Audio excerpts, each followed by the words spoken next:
एकदन्तं शूर्पकर्णं गजवक्त्रं चतुर्भुजं पाशाङ्कुशधरं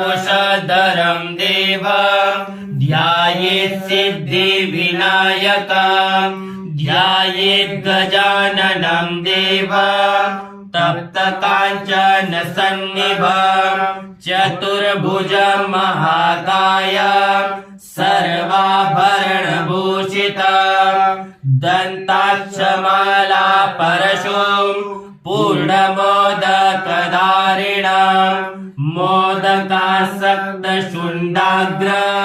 मेघदन्तं विनायकं वाहे हेरम्ब त्वं मेहि यम्बिका त्र्यम्बकात्मजा सिद्धिबुद्धिपते द्रक्ष